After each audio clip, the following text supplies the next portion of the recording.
Well, our culture is sharing an amazing level of technology. Very broadly good technology.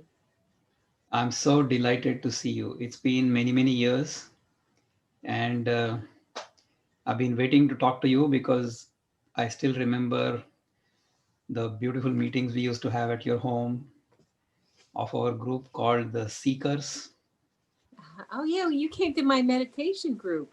Yes, and we used to go through some of the books you were reading, or you would read some passages from those books, and then we would chat about those. We would exchange ideas, exchange views.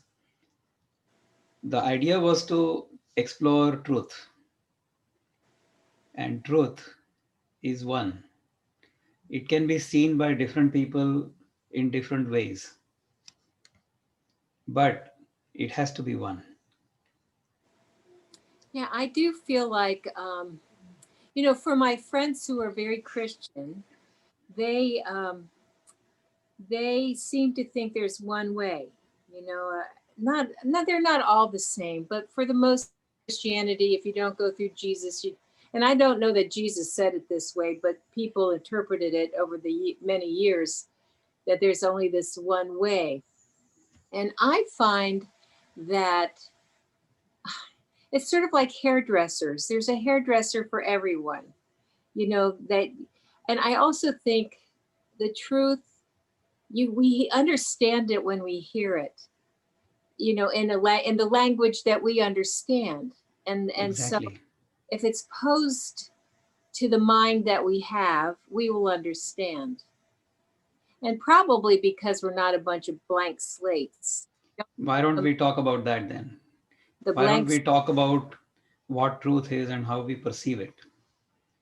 So, Oh, fundamentally, we'll go through the very fundamental truths here. Okay, very fundamental things, very scientific, not opposed to modern science, mhm. and easily understood by one and all. No mysticism here, no belief system here, only simple, plain understanding. Okay, you and I are having a conversation right now, correct? Correct. I'm speaking from Pennsylvania. My husband is joining us. Is that's have you Namaste. met Larry? So Hi, nice to see you. so nice to see you. So, the topic we have chosen to discuss in the beginning is how do we perceive the truth? Okay. So, I was going to start with this very conversation. So, I was telling Anne, we are having this conversation on Zoom. I'm speaking to you from Pennsylvania, right? How is this experience happening? I'll just analyze the process of how this whole thing is happening. I'm speaking from Pennsylvania. My voice is going through my microphone into this laptop through the Zoom software, through the Verizon network, into some satellite, into some network that you are using in Blacksburg, that is getting downloaded into your system. It is appearing on your screen. So you see me speaking to you. At the same time, luckily, we have the technology where my face and my mouth and the sounds you hear in your ear are all happening in real time, which is fantastic. It's wonderful, isn't it? So two things are happening. One, you are seeing my picture on the screen, right? Mm-hmm. That picture is creating an impression within your retina, which is actually upside down. That impression is being transmitted through neurotransmitters into your vision center. In that vision center, a sensation is happening. Unless that sensation happens, you will not know that I'm talking to you from Pennsylvania. I have eyes, I have ears, I have mind. So we have only talked about the picture, okay? We Mm-hmm. are also going to talk about the sound. That sound is getting transmitted in the same manner, but it is appearing in your ear as sound through the microphone, through the speaker. Mm-hmm.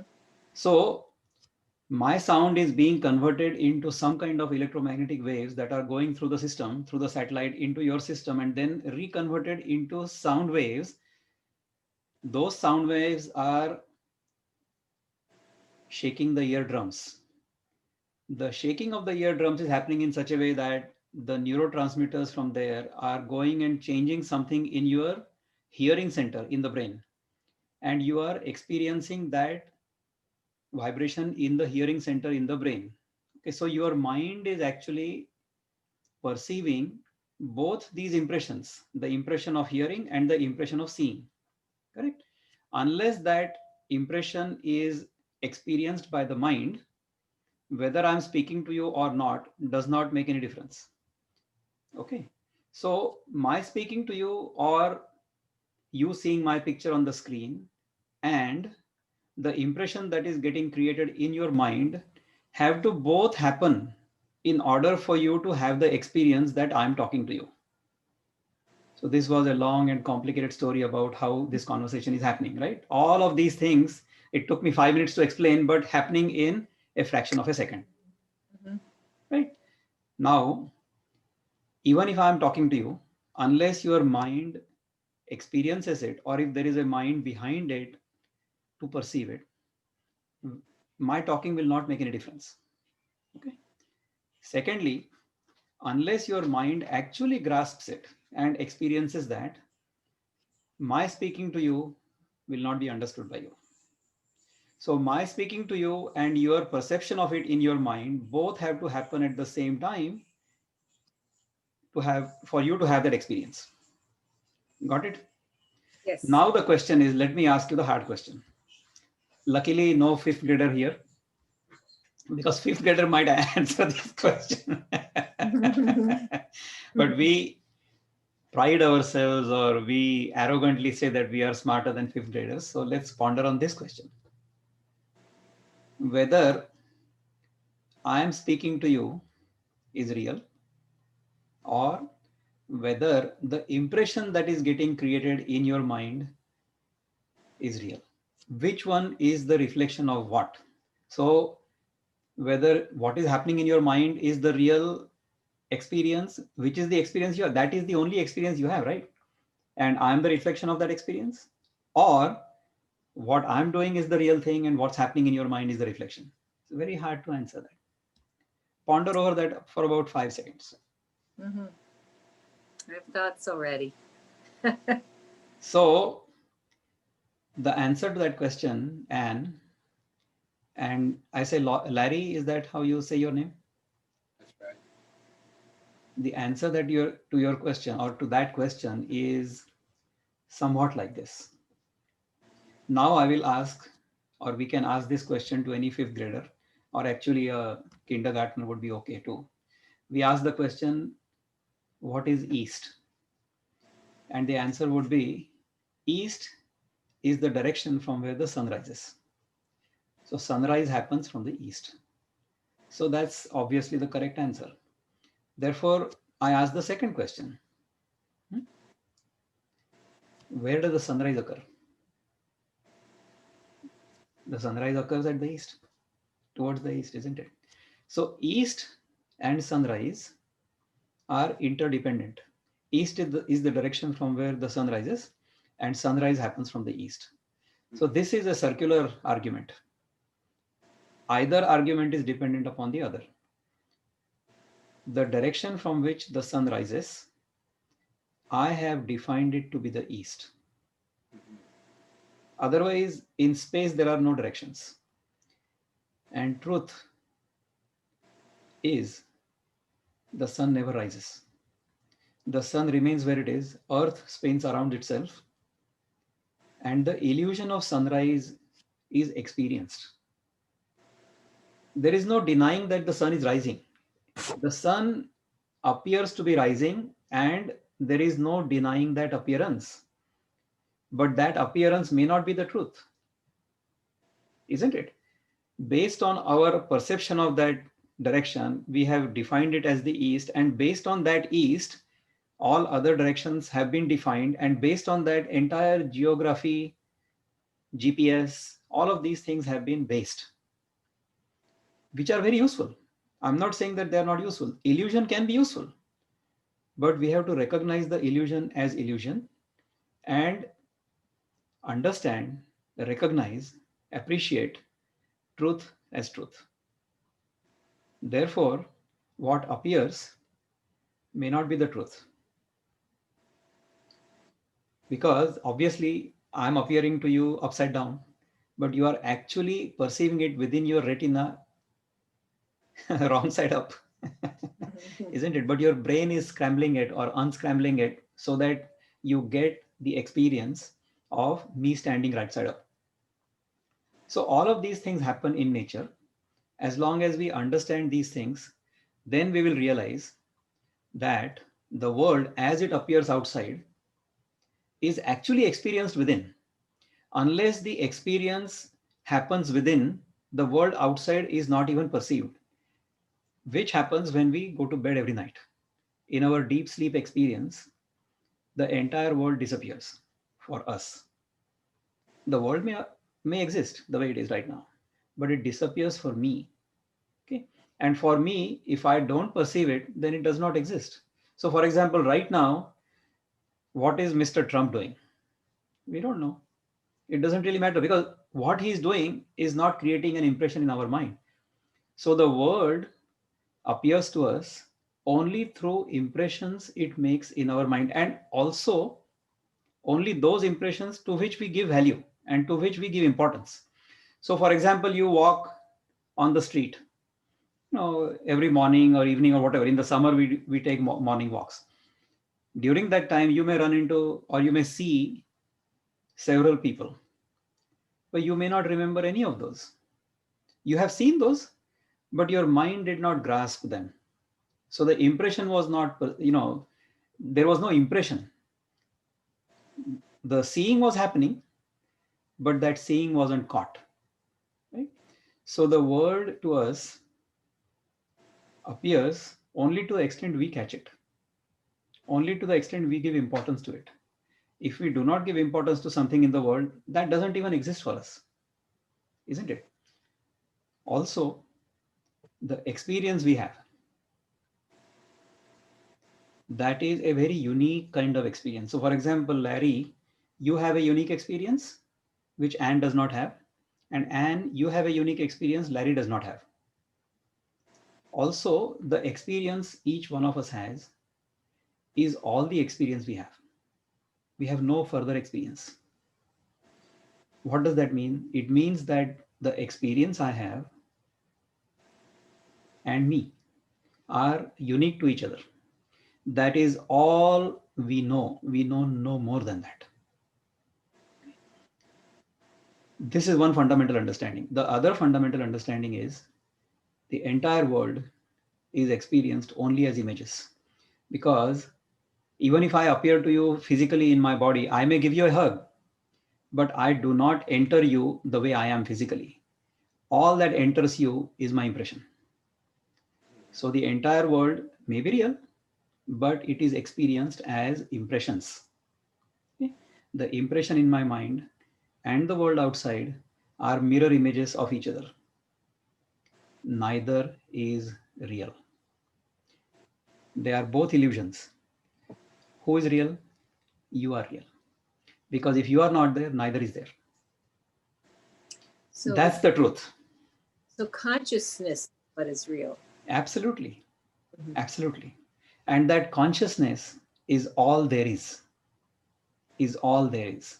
And that consciousness is one and only and infinite.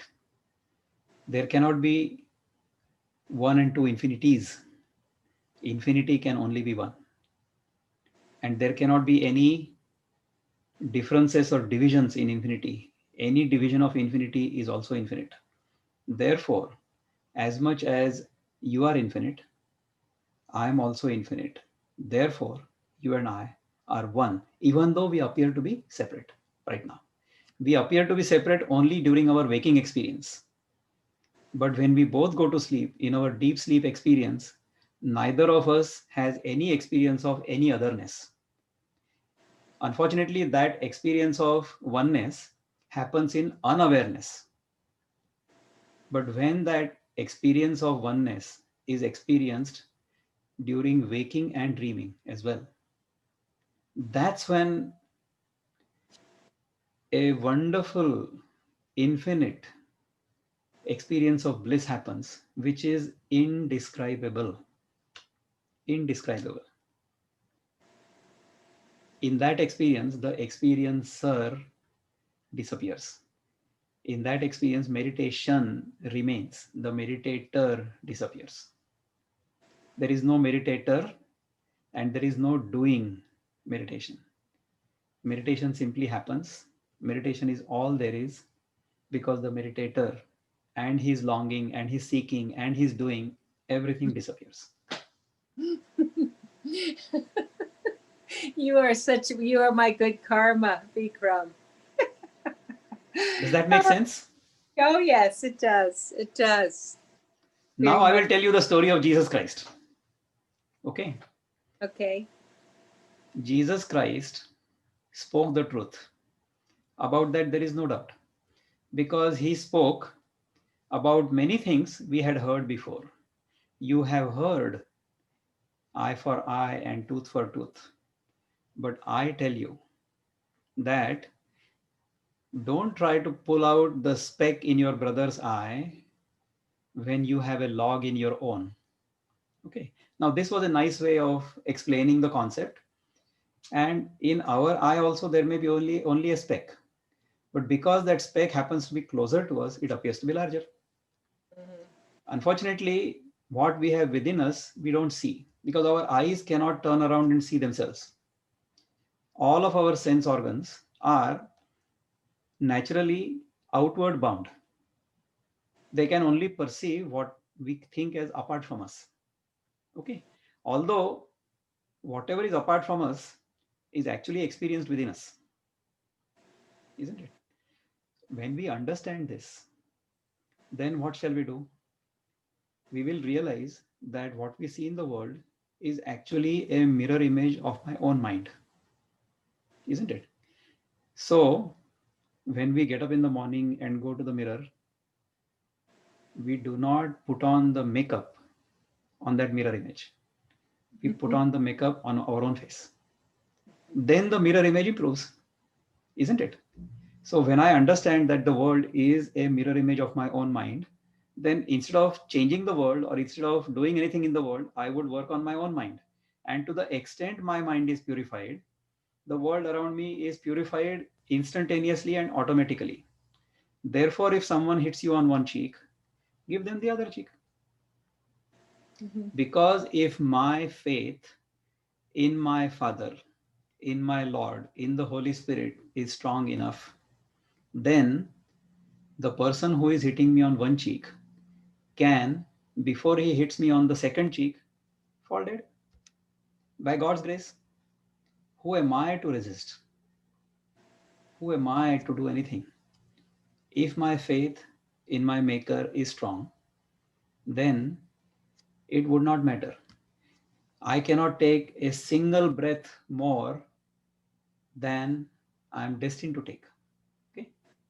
Therefore, my Father, please forgive them who have nailed me to the cross, because they know not what they are doing. They have considered me to be apart from them. They don't realize that I and they and the Father, we are all one. I and the Father are one. We are all children of the same divine principle, isn't it? We all have the same Holy Father. Now, let's understand this whole thing from a completely different angle. Let's just assume that you and I are separate, apart, children of the same God, and all those good things, right? Let's, our first impression or our first understanding, I would say misunderstanding is this body is me, I am inside the body, and outside is the world. That's how we grow up as children, isn't it? Then let's talk about how this body came about. So this body came about from one single entity. Okay. This single entity was actually half the entity inside the mother's womb. And then another little bit of entity from father's body went into that single entity. They both joined together and one complete entity formed. That one single entity had the natural intelligence to eat food, grow, and divide. Eat food, grow, and divide. So 1 to 2 to 4 to 8 to 16, 32 to 40 trillion happened without our knowledge, isn't it? So this is the body. So initially for 9 months, this body acquired the food from the umbilical cord of the mother. Thereafter, for about a year, from the mother's milk, and then this food. So what is food? Food is made up of carbon, hydrogen, oxygen, nitrogen, sulfur, phosphorus, potassium, magnesium, the whole periodic table. That's what we learned in chemistry, right? Every fifth grader has to be able to tell you this. So that material, carbon, hydrogen, oxygen, nitrogen, sulfur, whatever, that was in the soil or on the earth. In the soil, in the water, in the air, all of those molecules magically came together through the process of photosynthesis in the presence of sunlight, and the same material got transformed into what we started calling food. Now, that same material, carbon, hydrogen, oxygen, sulfur, everything, when I ate it, this happened, which I started calling Vikram. That happened, I started calling Anne. That happened, started calling Larry. The same soil became the food and a human being. But we realized that that tree is not soil, and Anne is certainly not soil, because Anne is talking to me. So, what makes this beautiful idol of soil talk to me? It happens because of what we call life. You are alive. That's why you're talking to me. If you are not alive, then this piece of earth will become a piece of earth once again, isn't it? So, therefore, all of us have come out of the same mother's womb, Mother Earth. And we all have the same father principle within us, which is not apparent, but it has to be deduced, it has to be inferred. That principle is Father life, that's the Holy Father.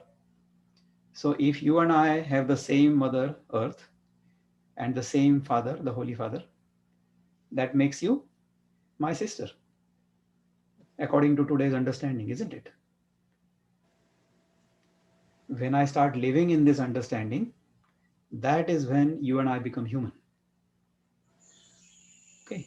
If I don't understand this, then I have the intelligence, but I don't have this understanding. Therefore, I can actually live worse than animals. Animals are actually quite intelligent and they don't go beyond their limits. Okay. So each animal will know intuitively what to eat, how much to eat, when to stop, not to hoard. So no animal will indulge in gluttony. No animal will indulge in hoarding. And no animal certainly would rape another animal or unnecessarily exploit another animal, unless that other animal happens to be food to the extent it is necessary that other animal will get eaten. But beyond that, even lions and tigers will not unnecessarily kill another deer. So while they are full, the deer can easily come and eat grass in front of the lion, and the lion won't even move. Until gluttony, hoarding, and exploitation are completely eradicated from our mind, when we don't even think of those, that is when we become proper animals. And when do we become human beings? When we understand that not only you and I, but even those animals have come from the same Mother Earth and have the same Holy Father. And we all are one. Okay. And no animal should be exploiting any other animal. There is no need. To the extent it is necessary. So, for example, if I am an Eskimo and I live in the polar regions during the winter, I may have to kill another animal and eat, and that's okay. To the extent it is necessary for my own survival, or I may fish. So, to that extent, that's okay. But to eat more than necessary, to consume more than necessary, to collect things more than necessary at the expense of somebody else, that is being worse than animals. That's how we are living right now. So I often tell a joke to my kids. You know, do you know what the donkey's mother tells the donkey when the baby donkey is making a mischief? How come you are behaving like a human being?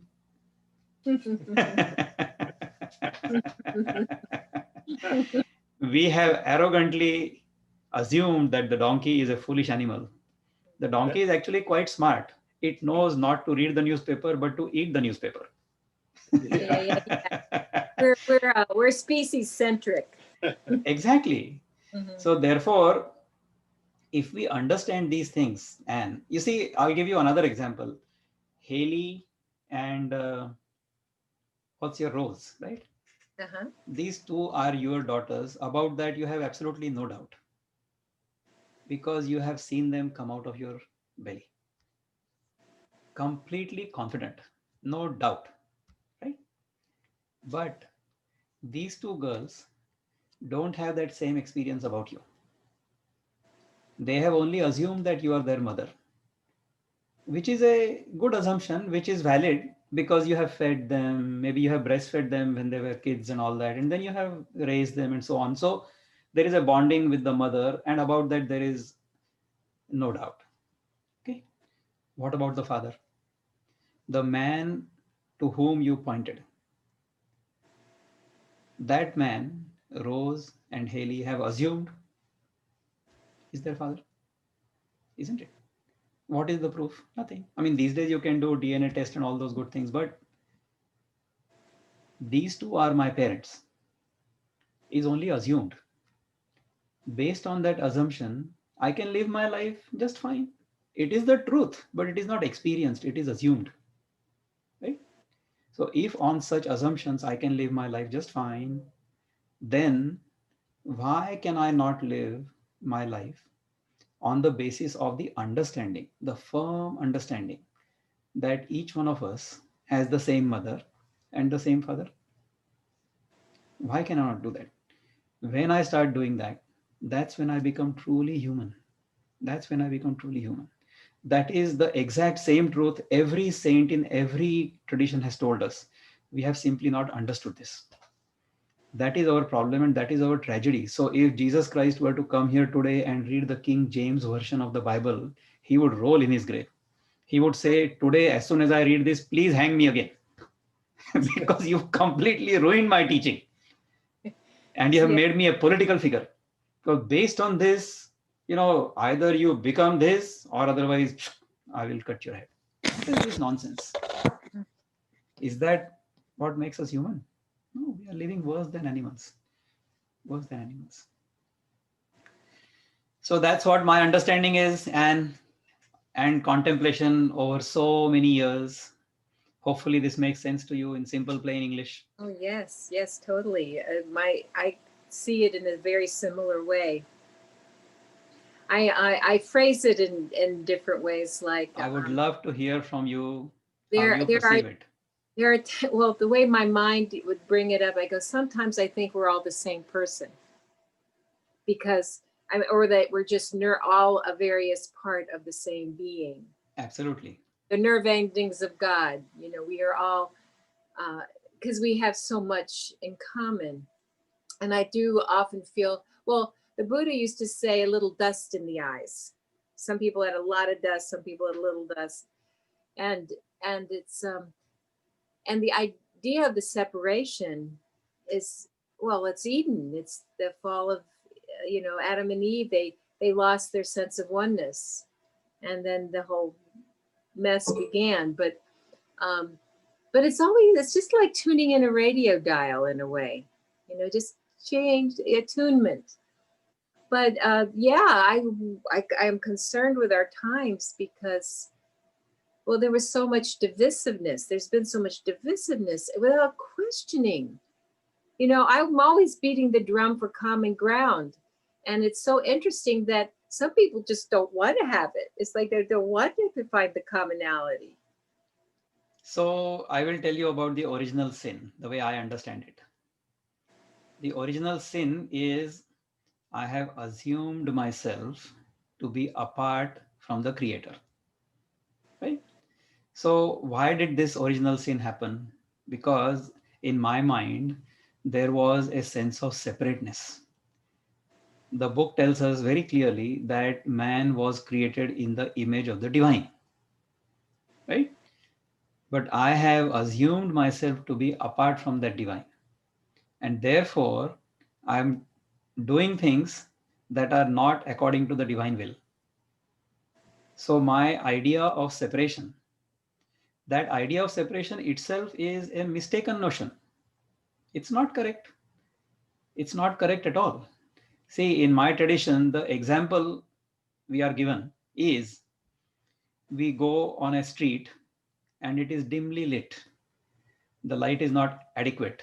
And then I hit with my foot something that resembles a snake, but it is a rope. So then what I do, I go home and I bring a big bamboo or something, some kind of weapon and a bulb, light bulb, or a candle or whatever. And I come out of the house and try to see where the snake was. Okay. And then when I light it up, then I see that, there was no snake, it's only a rope. Once I understand that there is a rope, will I then start wondering and will I start investigating where the snake went? The snake was never there. It was always a rope. In my own mind, I imagined it to be a snake. So that imaginary snake simply disappeared because of the light of knowledge. That's all. So if I have imagined myself to be apart from the divine, in light of true knowledge, that mistaken notion is dissipated. If that notion is dissipated, then my divinity has to express itself in an unhindered manner, isn't it? That divinity was hindered because of my own sense of separateness, which is actually the ego. So I am considering myself to be extraordinary, separate from you, apart from you, higher than you, lower than you. All those things are all completely notions, mistaken notions. They are not real. Like sunrise. Like sunrise. Like sunrise. I find the concept of self very nuanced, but the basic thing is that we get caught up in a sense of self that is separate, and it's insatiable. It's an insatiable concept. We can never seem to be quench that hungry delusion, except when we change, reattune, and let go of that, and then reconnect to that sense of oneness. But when you were talking about the sunrise and the illusion that the sun is rising when it's actually not. I felt like, God, that's a really good metaphor for the self. Isn't it? Yes. So these are all simple things. Truth does not have to be complicated. Truth is actually quite simple. It's quite straightforward if only you are perceptive enough. But if you get caught up in images, caught up in illusions, see, when we go and see a magic show in Las Vegas, aren't we scared that the magician is actually cutting this woman in half and then the two halves go to two different sides? And then we start wondering, is this woman ever going to come together or what is going to happen to her? But that illusion seems so real at that time, isn't it? So that's, even more graphic. Say, let's go to a simpler illusion. So let's imagine a love story. The love story, Ryan O'Neal and Ali McGraw, right? So when we go see that movie, then older people, I mean, we are older now, so we won't be affected by it. But teenagers, when they go and see that movie, they will start crying. They'll pull out their handkerchiefs and start crying, right? Even though we know that what's happening in front of our eyes is a complete illusion. If the projector doesn't project the film on the screen, there is nothing, right? And even if it is projected, that projection itself is also a number of slides going in a rapid succession. So in physics, we learned that if something moves, or we have more than 16 slides or something per second, something like that number, I don't remember that, it doesn't really matter. So if more than 16 images appear in front of our eyes in less than 1 second, then those images will seem like they're moving.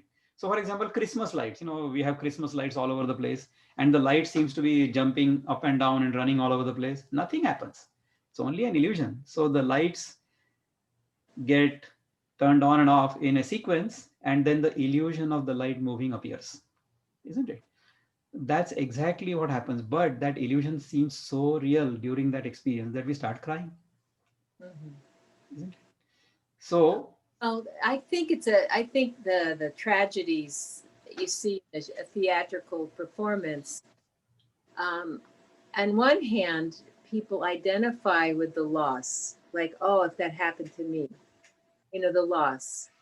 So in a way, it's a variant of compassion. As for them, so for me. As for me, so for them. On the other hand, it seems so.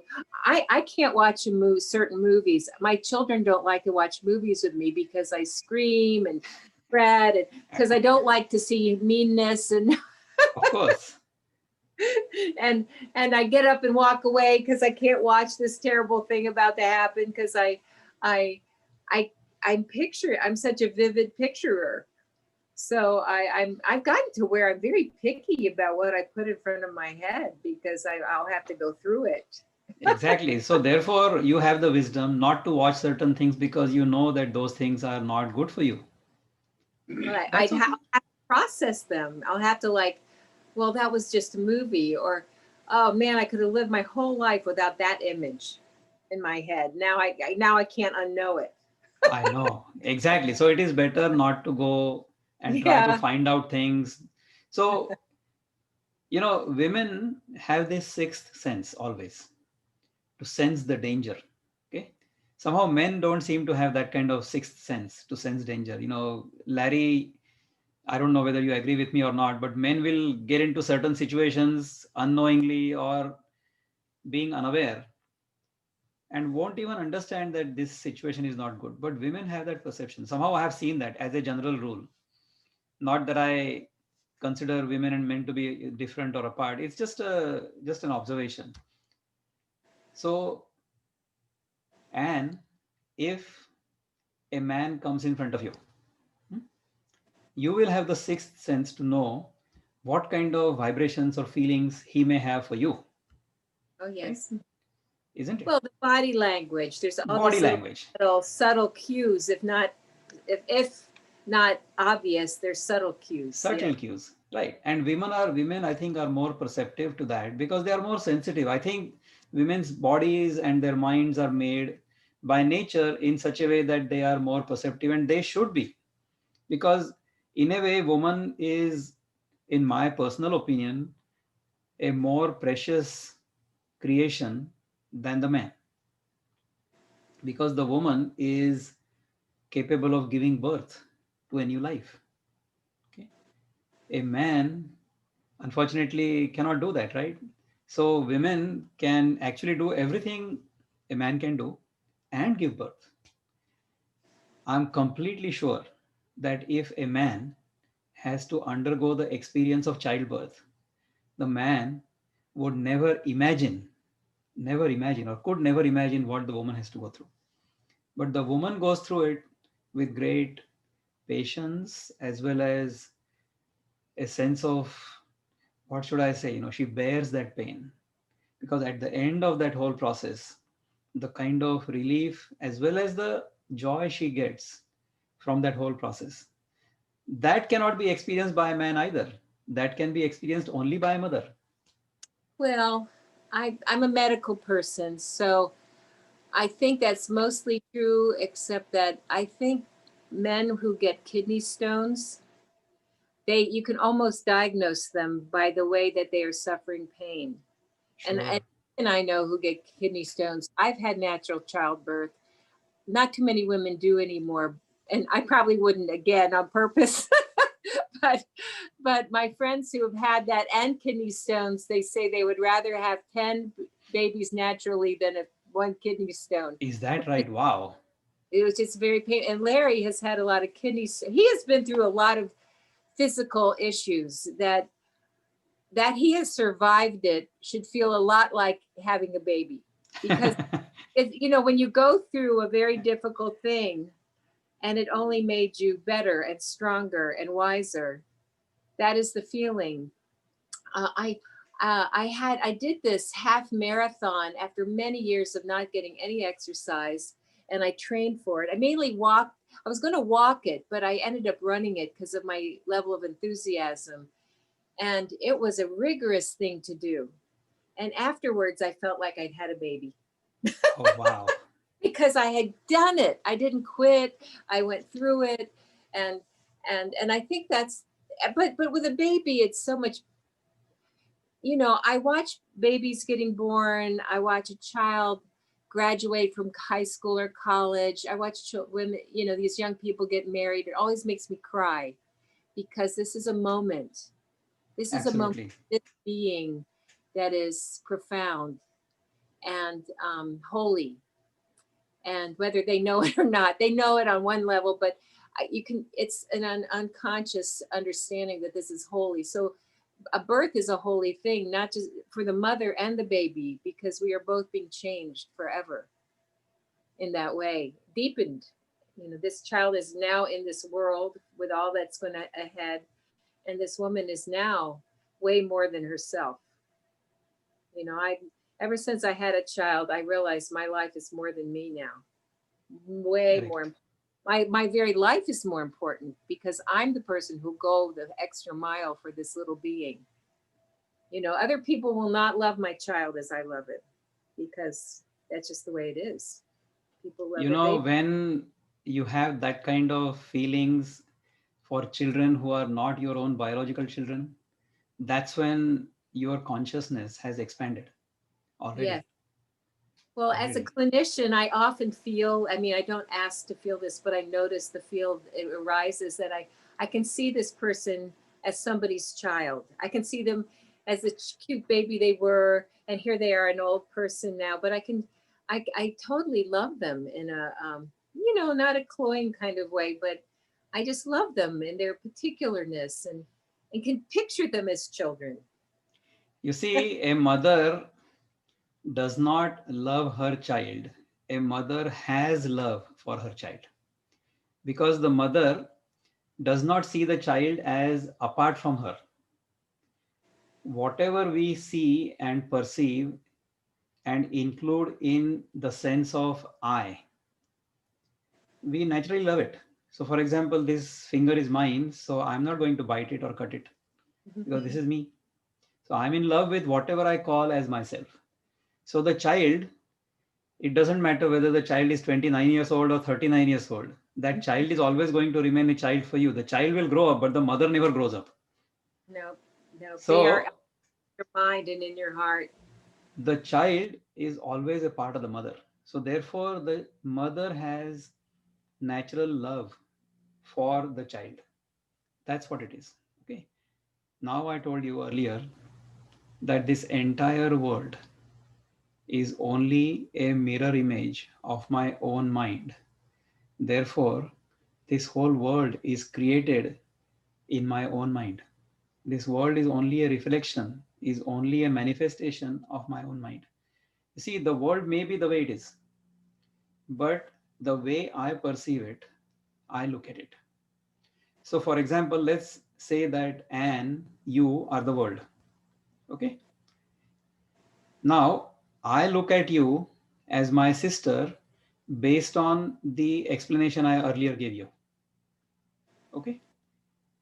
Larry looks at you as his partner or wife because he has assumed himself to be your partner or husband.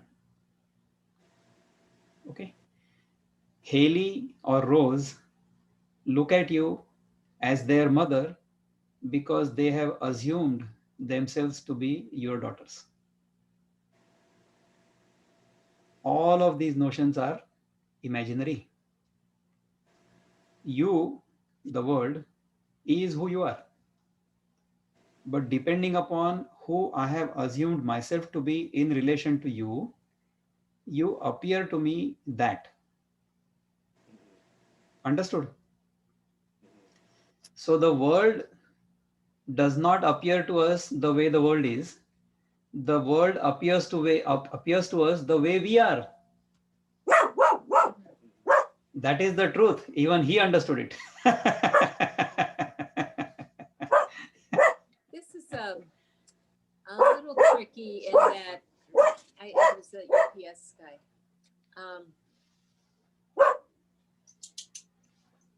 It's back to the sunrise again. Correct. Yeah, like I'm the sunrise. Correct. Though the sun isn't rising.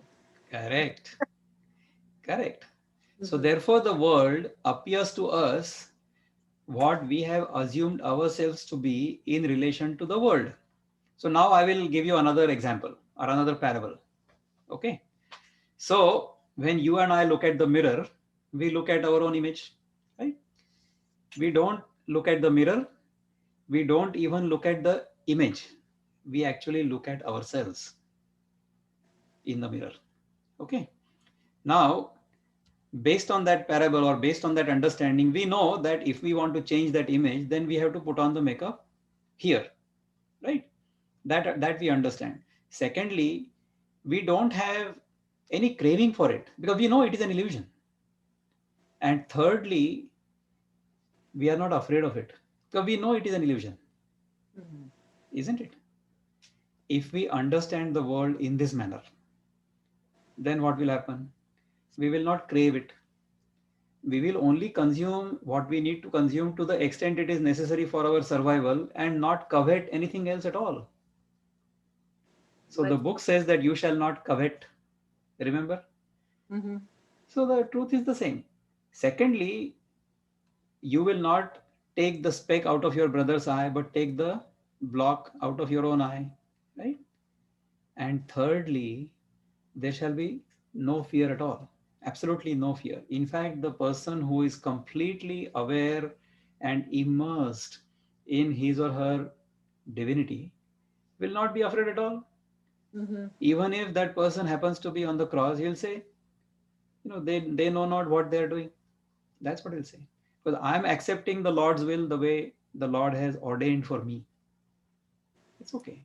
And he's not all uh, identified Yeah, with. he's not identified with the body at all because he and the Father are one.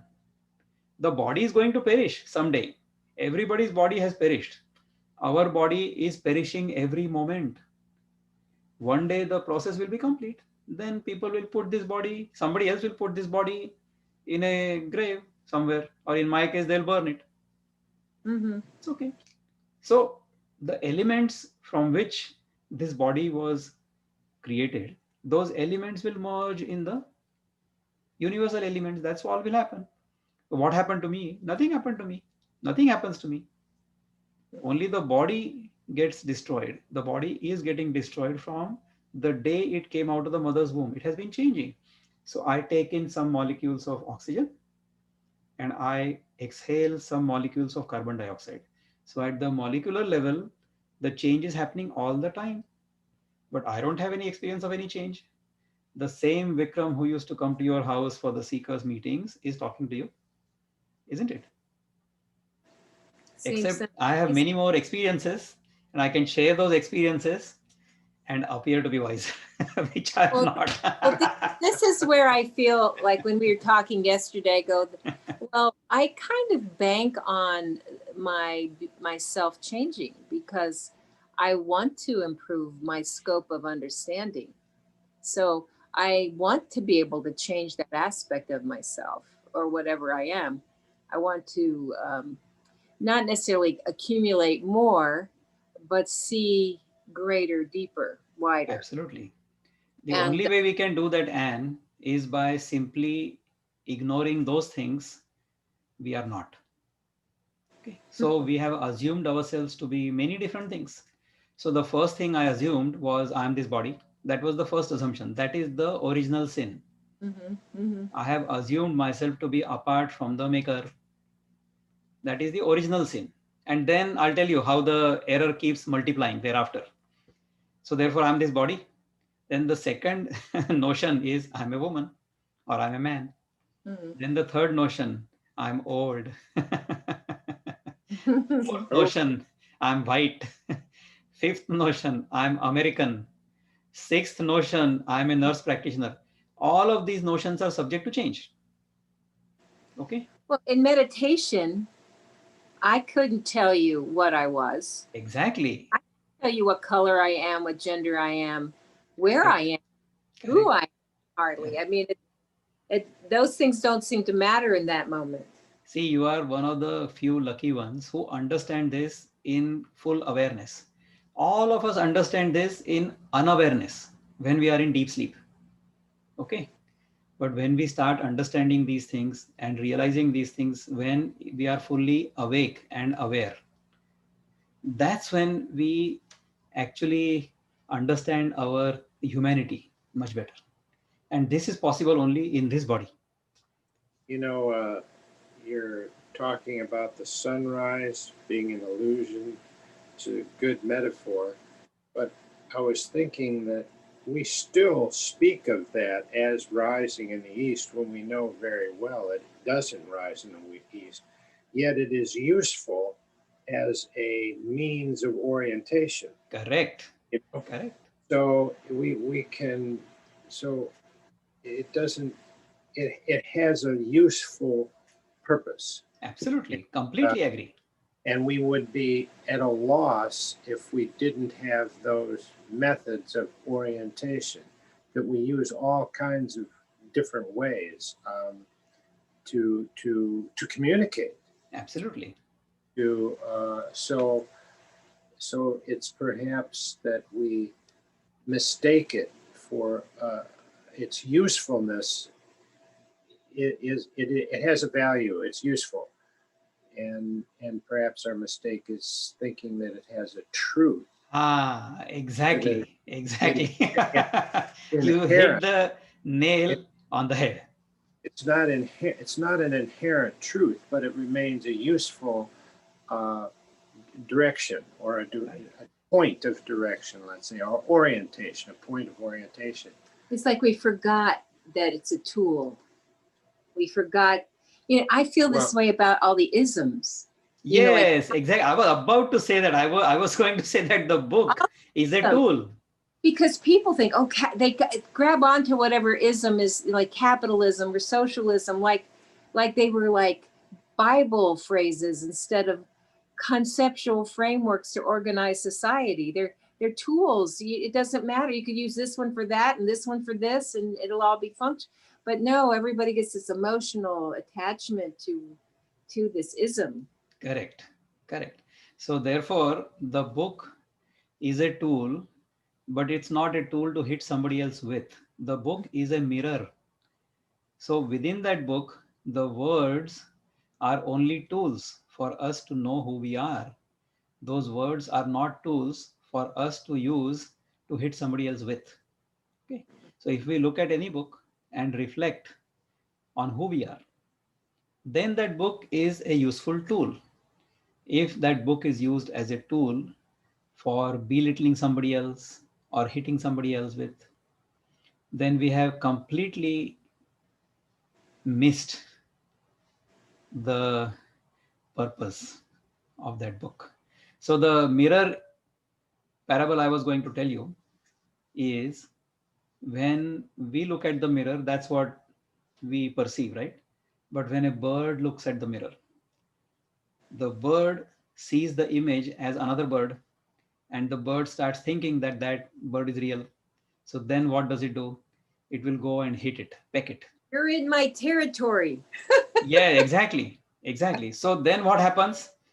The harder I hit, the harder the other bird also hits me. Action and reaction are equal and opposite, isn't it? So then what do?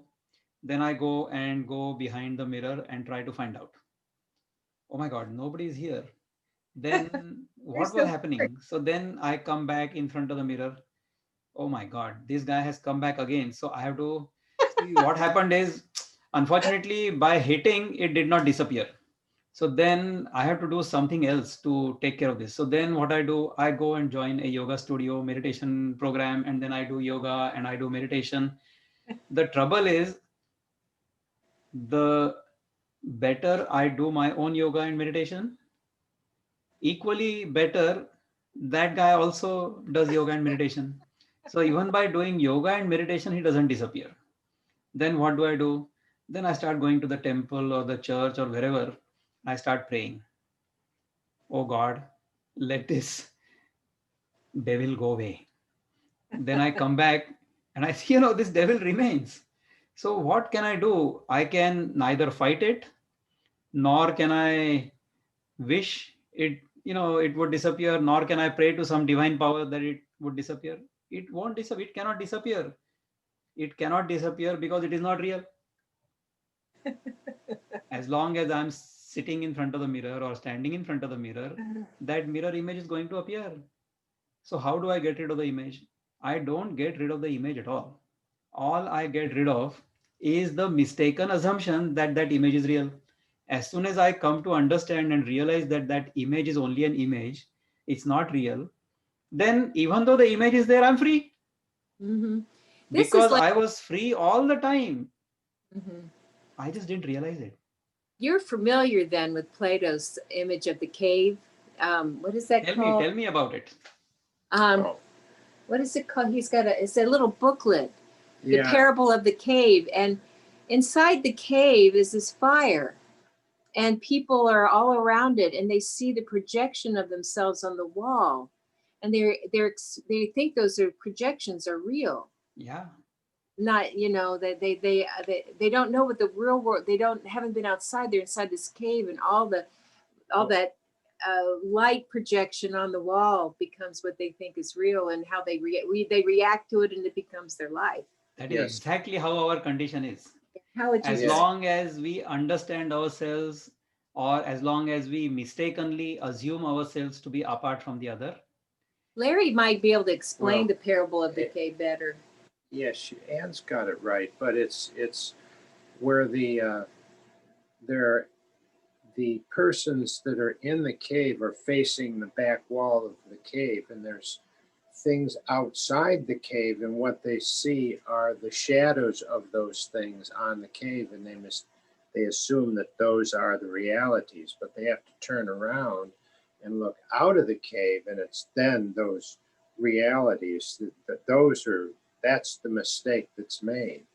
So for Plato, there are the essence of horse, the essence of horse, for example. That's the reality, but we mistake an image of a horse for that archetype. That is so beautiful. Now, look at it in another way. Let's say that the world is like our shadow. What we do is we chase the shadow, and the more we chase, the longer it gets. Correct? If our shadow is getting longer as we chase it, what does that mean? It means we are getting away from the light. Isn't it? What do we need to do? We need to turn around, make a U-turn, and walk towards the light, and the shadow follows us. So the book says that the more you give, the more shall be added to you. What we are doing is exactly the opposite. We are trying to grab and grab and grab. And the more we try to grab, the more there is to grab. You heard the story by Leo Tolstoy, right? How much land does a man need? You know about that story? I don't know if I do or not. Okay, so Leo Tolstoy was a Russian writer of, I think, the 19th century, and he wrote many different things. He wrote a beautiful book called My Religion, or This Is What I Believe. That book is extremely thick and long, and I had read that when I was at Virginia Tech. Okay, because that book is the precursor to another book called The Kingdom of Heaven is Within You. Okay, which had influenced Gandhi. And I had read the book by Gandhi on the story of my experiments with truth. And I knew that Gandhi was influenced by this guy. So Gandhi had mentioned 3 different people or 3 different books. So that was one of the books. Okay, The Kingdom of Heaven is Within You. So I started reading that. In that first paragraph itself, he said, this is a follow-up on this book. This is what I believe, or My Religion. So then I went to Virginia Tech Library and got My Religion. That book was so thick, but I persevered through it and I read it. And the bottom line was, the only religion of man is love.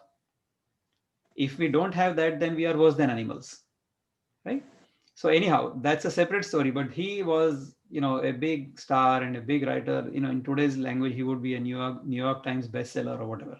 So he made a huge amount of money as a writer, as a playwright, and all those things. He was a flamboyant sort of Casanova, a He-Man. All kinds of women used to run after him. He was a celebrity at that Also a time. teacher. He was also a teacher in later Yeah, life. in later But life, yeah, because he understood all these things. So he yeah, wrote this book.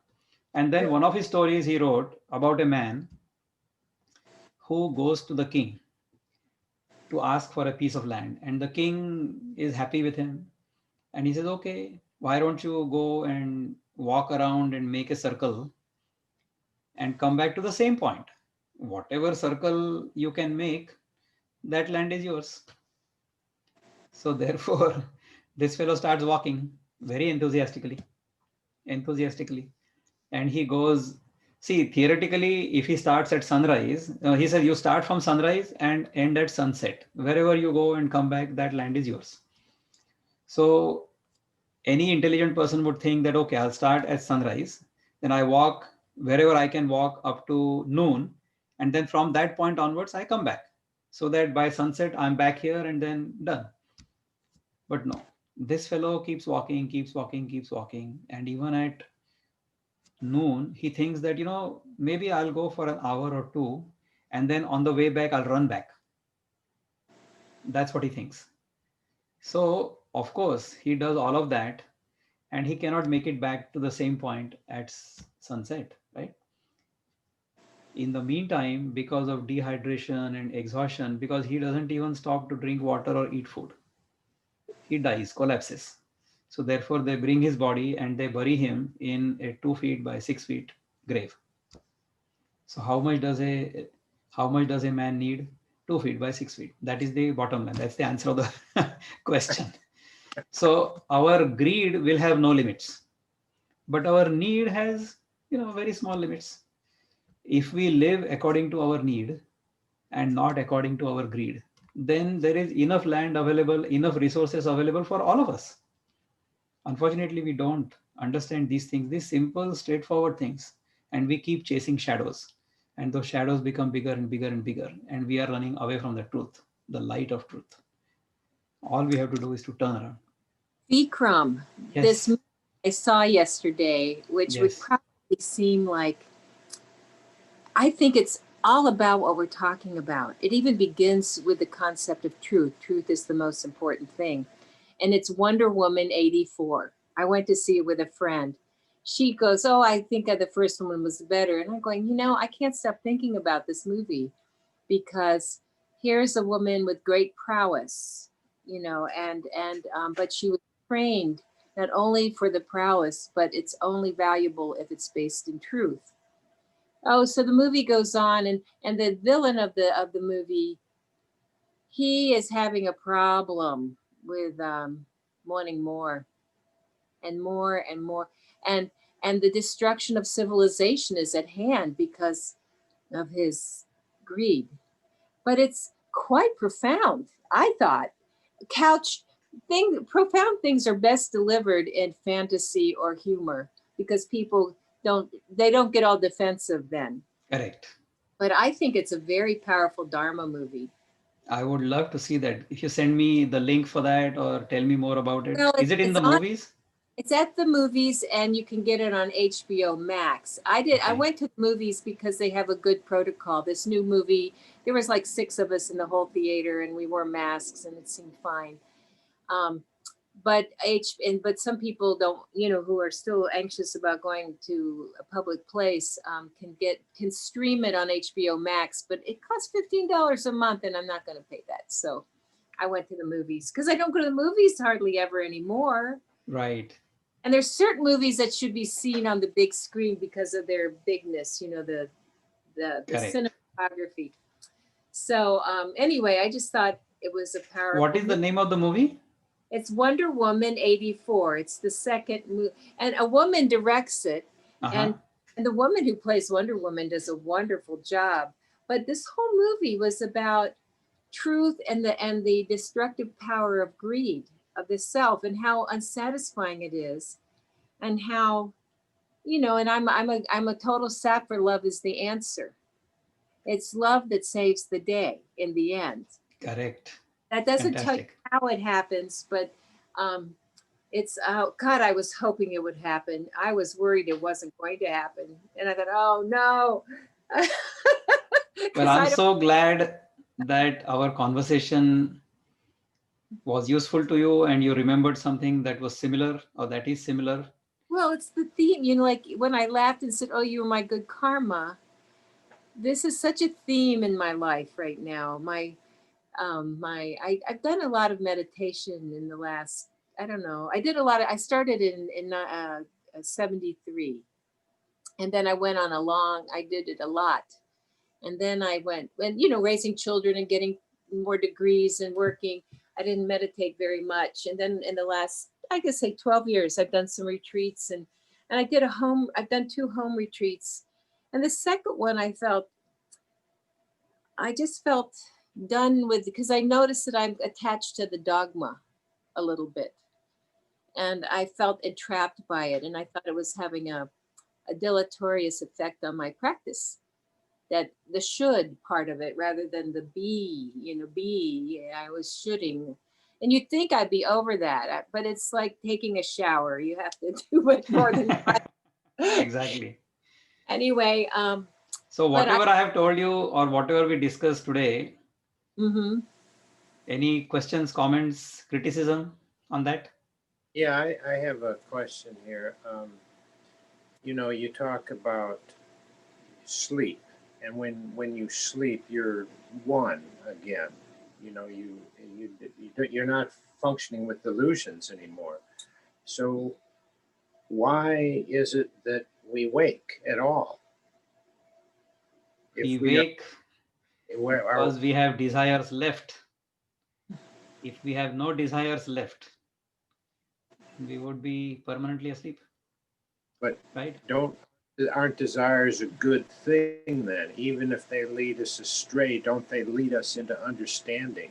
And don't doesn't error can't isn't error a pathway to understanding, because we know we've made a mistake, and that is a form of revelation to know that. And yes. Well, you can come to the end of, I mean, I understand. What I can understand is that the as your mind becomes clearer, your understanding deeper, there's certain delusions that you don't get caught up in. You are not practicing intellectually that this is an illusion. You actually get it, and you don't stoke it anymore. You don't put any more logs in that fire, and that fire starts to burn out. And I think there's lots of little ones. I mean, I can't tell you what has fallen away from me because it fell away so subtly, but Correct. I do feel that there are things that don't bother me anymore, that used to clutter up my mind. There's still plenty there. There's still plenty of clutter, but I know some things don't arise anymore. I just don't feel the burden of them. That's how I know. See, our life is actually like that. Our life Mm-hmm. is so cluttered, and the entire purpose of our life is decluttering. Mm-hmm. That is the entire purpose of our life. So let me answer Larry's question about desire. Therefore, desire may not necessarily be bad, is what you are suggesting, and that is correct. Okay. What we are trying to achieve out of fulfilling the desire is a state of desirelessness with respect to that desire.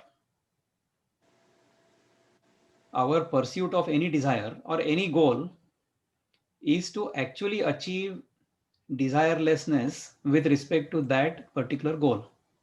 And when that happens, then the agitation or the tension with respect to that desire dies down.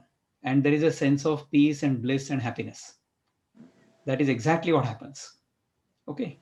So,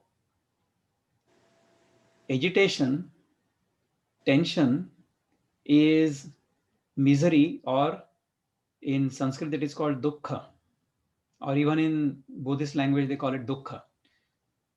Okay. Dukkha means desire, craving. When the craving disappears, then dukkha also disappears, isn't it? Why does the craving happen? Why does the desire happen in the first place?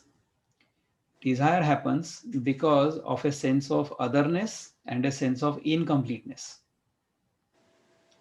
If neither is there, there will be no desire. Whatever I consider to be within the boundary of myself, which is not other than me, it's all within me. So for that, I will not have any desire. So otherness is necessary. So for me to have a desire for something or for somebody, I will have to perceive them and imagine them to be apart from me. Sense of otherness. And there is a sense of incompleteness. Without that thing or without that person, in some manner, my life is incomplete. So once I fulfill my desire, so I acquire that thing or that person comes in my life. In both those cases, that desire is extinguished. But unfortunately, such desires keep coming up and keep cropping up all the time. So if one desire is fulfilled, then another desire crops up. If one person comes in my life, then I desire another person in my life, another person in my life. So that desire of something other than myself, that virus is never cured. Unfortunately, it keeps multiplying all the time. But if I realize that what I have been perceiving as the other is actually not the other, it's only a projection of my own mind, it's only a reflection of my own mind, it's illusory, then what will I do? I will consume the things in this world to the extent it is necessary to consume. So I'm hungry, therefore I must eat. If I have vegetarian food available in the grocery store, I will eat that. If not, I will probably eat an earthworm. I doubt I will kill even a small flying insect. I won't be able to catch it. Even the earthworm will be very slimy and want to run away from me, but I might be able to catch it and eat it. That's the extent of my, I would say, bravery. So therefore, to the extent it is necessary for me to maintain my body, I will consume. No more than that. Consuming any more than that. No, no. Even thinking of consuming any more than that is a sin. Therefore, it says that, if you look at a woman sinfully, right then and there you have committed adultery. You don't have to actually commit adultery. Even if you look at a woman with lust, you have committed adultery, right? So even if I look at any object in this universe and want to consume it any more than the extent it is necessary, I have already committed a sin. But then see, based on the understanding I just gave you earlier, that we are all children of Mother Earth, isn't it? So everything on this Mother Earth, the resources on the Mother Earth, they are actually our mother.